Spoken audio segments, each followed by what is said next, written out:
जय बाबा मोहन राम। आज की ये पावन कथा है एक ऐसी गरीब और दुखी स्त्री की जिसका जीवन दुख, अभाव और निराशा से भरा हुआ था, लेकिन बाबा मोहन राम की कृपा से उसका पूरा भाग्य ही बदल गया। कथा को अंत तक श्रद्धा से सुने। बहुत समय पहले की बात है। एक छोटे से गांव में एक अत्यंत गरीब स्त्री अपने पति के साथ रहती थी। उसका घर कच्चा था, छत से पानी टपकता था, रसोई में कई कई दिनों तक चूल्हा नहीं जलता था। पति हमेशा बीमार रहता था, कमाई भी नाम मात्र की ही थी और वह भी दवाइयों में चली जाती थी।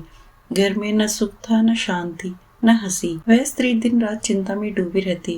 रात को जब सब सो जाते, वह चुपचाप भगवान के सामने बैठकर रोती थी। वह कहती, हे प्रभु, क्या गरीब होना कोई इतना बड़ा पाप है? क्या मेरे दुख कभी खत्म नहीं होंगे? उसने कई देवी देवताओं के व्रत रखे, कई मंदिरों के चक्कर भी लगाए, लेकिन उसका दुख कभी भी कम नहीं हुआ। धीरे धीरे उसका मन टूटने लगा।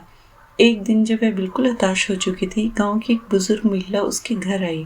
उसने स्त्री की हालत देखी और प्रेम से उससे पूछा, बेटी, तुम इतनी दुखी क्यों हो?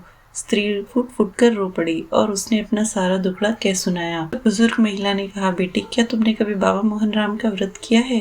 स्त्री ने मना कर दिया। बुजुर्ग महिला बोली, जो भी सच्चे मन से बाबा मोहन राम का व्रत करते हैं, उसके घर से दरिद्रता, रोग, कलह और अन्य हर प्रकार की हानियां खत्म हो जाती है। यह सुनकर स्त्री के मन में भी एक छोटी सी उम्मीद जागी। उस स्त्री ने मन ही मन संकल्प किया कि अब मेरे पास खोने को तो वैसे भी कुछ नहीं है। अगर बाबा सच्चे हैं तो वे मेरे दुख जरूर दूर करेंगे। अगले ही दिन दोष थी। वे प्रातः जल्दी उठी, स्नान किया, पुराने लेकिन साफ वस्त्र पहने, घर के कोने में एक कहीं से तेल मांग कर लाई थी, उससे दीपक जलाया और बाबा मोहन राम का व्रत रखा। उसकी आंखों से आंसू बह रहे थे। वह बोली, हे बाबा मोहन राम, मैं बहुत दुखी हूँ। अगर आप सच्चे देव हैं तो मेरे दुख दूर कर दीजिए। मैं आपका जीवन भर नाम लूंगी और सदैव आपका व्रत रखा करूंगी। उसने पूरी श्रद्धा से बाबा मोहन राम के व्रत की कथा सुनी।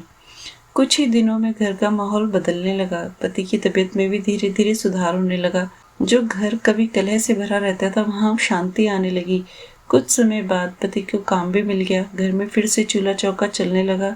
स्त्री समझ गई, ये सब बाबा मोहन राम की ही कृपा है। अब वह स्त्री हर मास आने वाली दोज पर पूरी श्रद्धा से बाबा मोहन राम का व्रत करने लगी। वह दूसरों से भी कहती, जब सब दरवाजे बंद हो जाए तब बाबा मोहन राम का दरबार सबसे पहले खुलता है। उसका घर जो कभी दुखों से भरा हुआ था, अब सुख और संतोष से भर गया। तो इस तरह जो भी भक्त सच्चे मन से बाबा मोहन राम का व्रत करते हैं और श्रद्धा से कथा सुनते हैं, उसके जीवन के दुख अवश्य दूर हो जाते हैं। बाबा मोहन राम, जैसे आपने उस गरीब स्त्री के सभी दुख हर लिए, वैसे ही हम सबके सभी दुख हर लेना और हमारे घरों में सुख, शांति और समृद्धि बनाए रखना। जय बाबा मोहन राम। अगर आपको यह कथा अच्छी लगी हो तो हमारे चैनल को लाइक और सब्सक्राइब जरूर करें। धन्यवाद।